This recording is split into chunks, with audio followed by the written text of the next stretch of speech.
Okay, let's get started with our laboratory experiment run-through. Today, we're going to be doing a run-through of Chem 100 Experiment 20, acid-base titration.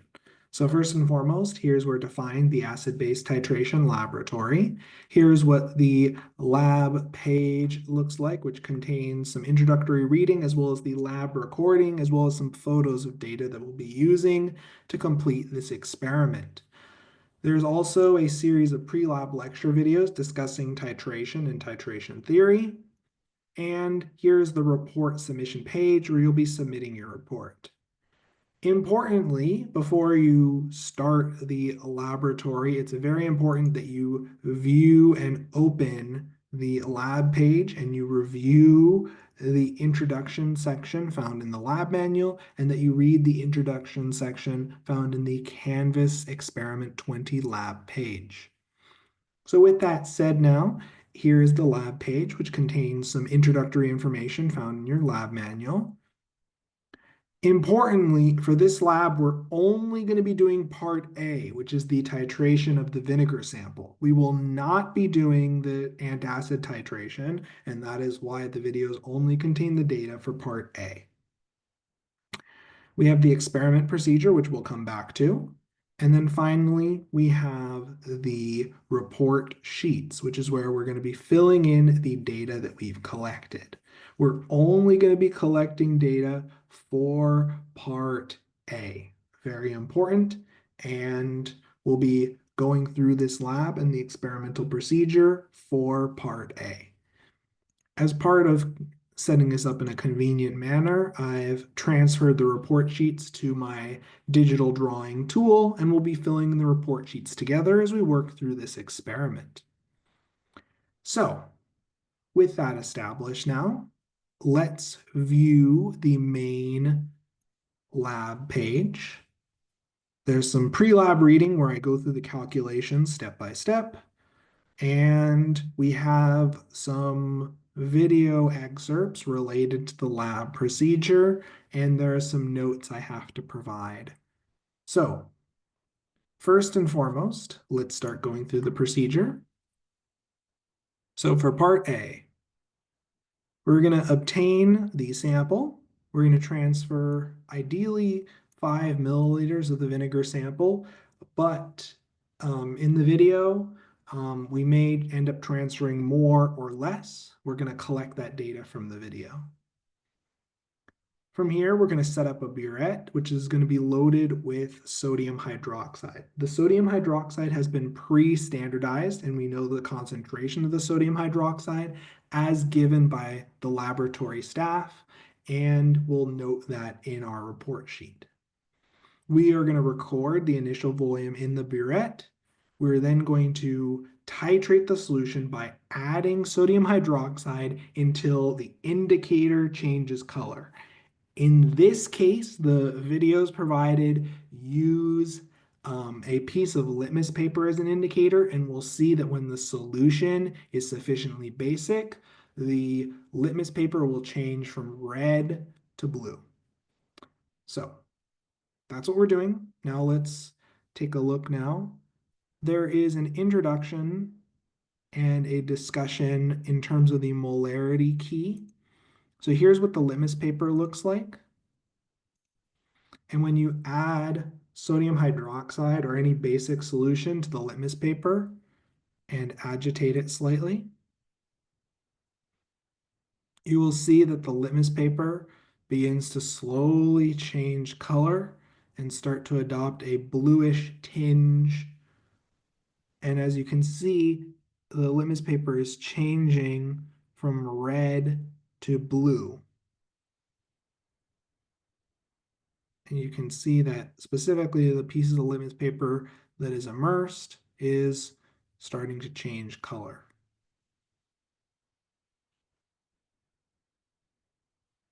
A little bit more sodium hydroxide, and the process is truly complete. As we can see, the litmus paper has now changed from red to blue. Okay.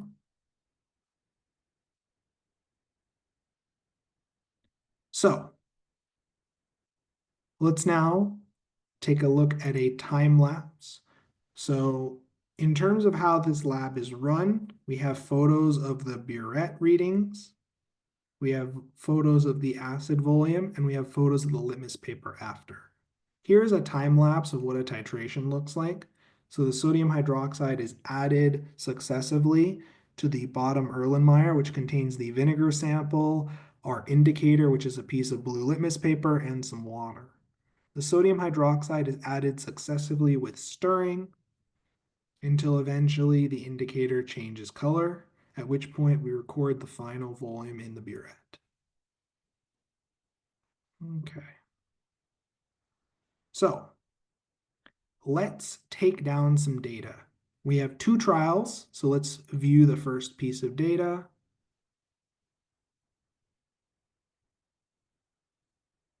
Okay, so this is the amount of acid added into the Erlenmeyer flask for trial 1. So to me, it looks like about 9.88 milliliters, give or take. So we'll take that volume here.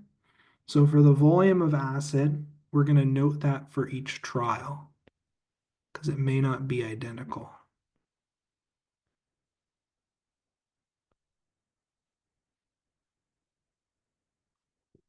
Okay.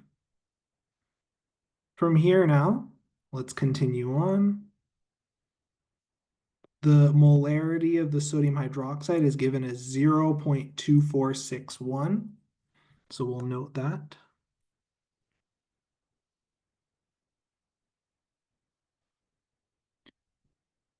Okay. Let's now record the initial burette volume measurement. This is the volume inside the burette. And I caution you and remind you that burettes are measured and recorded in terms of volume from top to bottom. So we start counting at 0, and this is measuring the volume dispensed. So in this case, counting down, this is the 0 mark. 1, 2, 3, 4, 5, 6, 7, 8, 9, 10. We're past the 0.1 mark. From the bottom of the meniscus, this looks about 0.12 milliliters.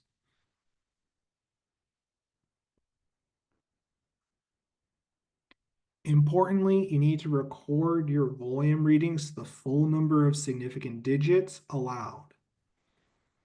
Let's do the final volume reading now.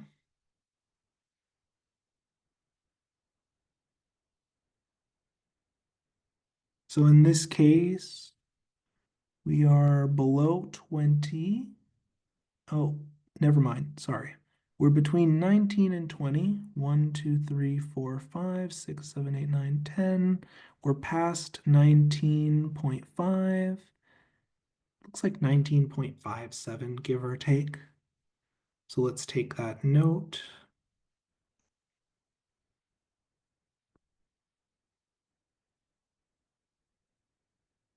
Okay, so we have all the data that we need for trial 1. I'm going to ask that you record the data for trial 2 independently using this example as a guide. Now, one last thing, just to verify we've in fact reached the endpoint, let's take a look at the litmus paper for trial 1. So here's what the litmus paper looks like at the end of trial 1. As you can see, it has changed from red to blue, indicating we've reached the endpoint. We now have a slight excess of base in solution, and that means we can do some calculations related to the equivalence point, assuming that the endpoint was recorded as close to the equivalent point as possible and right when the color change was initially observed. Okay, so now that we have that, let's now begin to perform some calculations. In terms of the volume used, we just take the difference between the final and initial burette readings.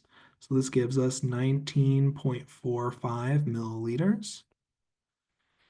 The average volume you'll just leave, you'll fill in once you have the trial 2 data. I'm just going to carry through this data all the way through, just so I can show you some example calculations.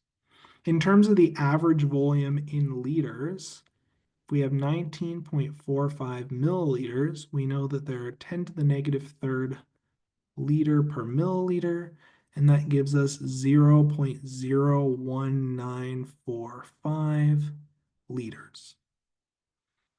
To figure out the moles, for moles, we can calculate that using the molarity of the sodium hydroxide times the volume. So if our molarity is 0.2461 moles per liter, in this case moles of sodium hydroxide per liter, and if we have 0.01945 liters, we can punch that into our calculator.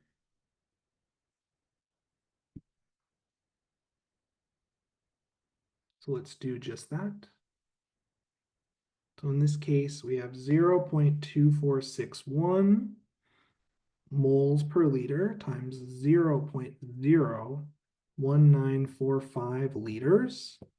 And that in turn gives us 0.0047866. And I'm going to put a bar over the fourth digit because remember, in terms of sig figs, both of these inputs have 4 significant digits. So we'd eventually have to round this. I'm not going to round during my calculations because I don't want to introduce some rounding error. Now, in terms of the moles of acetic acid, we know that the moles of acetic acid that reacted are equal to the moles of sodium hydroxide times our mole to mole ratio. And just for reference, I always like to write my chemical equation as that's what determines the mole to mole ratio. We see in this case the ratio of acetic acid to sodium hydroxide is 1 to 1. So we know that there's 1 mole of acetic acid for every 1 mole of sodium hydroxide that reacts. So plugging this in, we have 0.0047866 times 1 over 1, which gives us 0.0047866 moles of acetic acid. Okay. In terms of the molarity of acetic acid, for the molarity of acetic acid, molarity is defined as moles over volume. So in this case, if we have 0.0047866 moles of acetic acid divided by 9.88 milliliters, remember we got that from the raw data. This wouldn't give us molarity immediately, so we have to convert. We know in 1 milliliter, there are 10 to the negative third liter. And that in turn, when we push this into our calculator, we get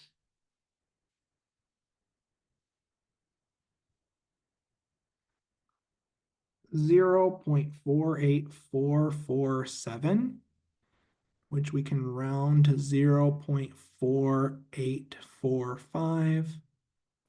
Oh, well, no, we only round to 3 sig figs. So this gives us 0.484 molar. Because this input only has 3 significant digits, unfortunately. In terms of the grams of acetic acid,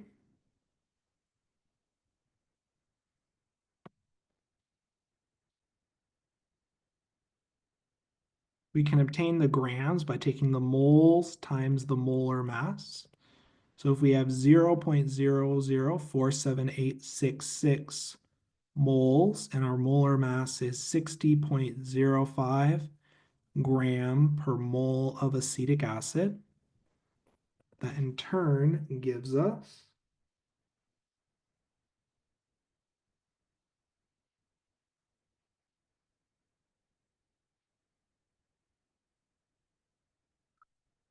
0.2874 grams of acetic acid. And if we're trying to figure out the percent mass over volume, all we have to do is take the grams, which is 0.2874 grams, over the volume, which is 9.88 milliliters, times 100%.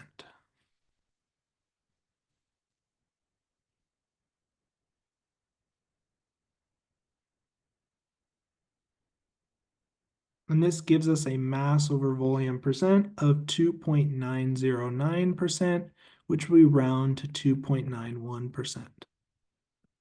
Of course, you will collect the data from trial 2 and incorporate that into your average molarity and carry that through these calculations. With that, I've gone through the full set of calculations required to fill out the report sheet and complete part A. We're only doing part A for this experiment, but you independently will collect the data for trial 2, average it together, and carry through that average value through these calculations using these examples that I provided as a guide in terms of completing your own calculations. Overall, for titration labs, once you have the data, the majority of the lab consists of performing calculations from that data. So once you have completed your calculations, you'll be submitting your full report into the Experiment 20 report submission page. So with that, that concludes the run through of the Experiment 20 laboratory covering acid-base titration.